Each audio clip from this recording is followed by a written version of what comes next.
And so in this new edition of the book, you recommend Thailand, Cambodia, Laos, Vietnam, Malaysia, Indonesia, India, Nepal, and Kyrgyzstan. And so how did you land on these particular destinations? Well, some of them have been on the backpacker circuit forever, and even 25 years ago, they were pretty well equipped for backpackers or budget travelers to get around places like Thailand, even Laos, but Malaysia for sure. Those were fairly easy to get around way back then. India was, has been full of backpackers since the Beatles days. And Nepal, of course, because of the trekking and all the outdoor activities, they've always been well set up. Well, since they opened to tourism, which is, decades ago, they've been well set up. And then Cambodia sort of played catch up and caught up in a hurry.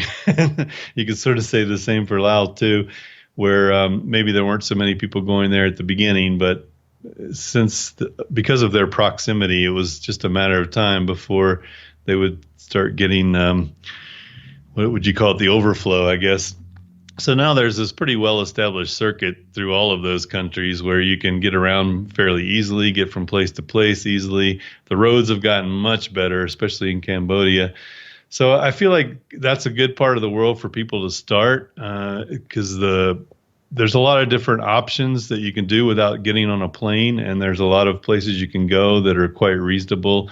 And then even when you do have to hop on a plane to go from, let's say, Bangkok to Kathmandu, it's not going to cost you much, especially these days with all the budget airlines that are out there competing on those routes.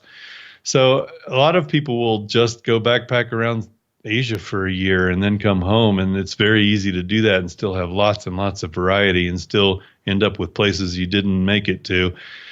So I think Asia lends itself to budget travel, whether you're on a vacation or you're on a long-term backpacking trip, because it is so easy and the prices are so uniformly good.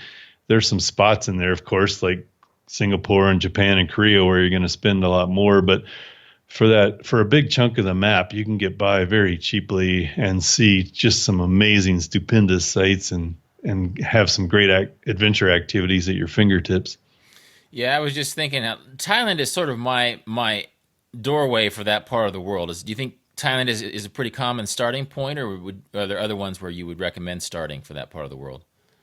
Well, I think it is just because flights to Bangkok tend to be a pretty good deal. That's kind of the crossroads of Asia, I guess. And so you can usually find a pretty reasonable flight to there, but also it's just good place to get business done. You can just go hang out for a few days and get your visas in order and get the rest of your tickets sorted out. And it's a good place to go shopping. So people return to it, to buy new clothes or whatever.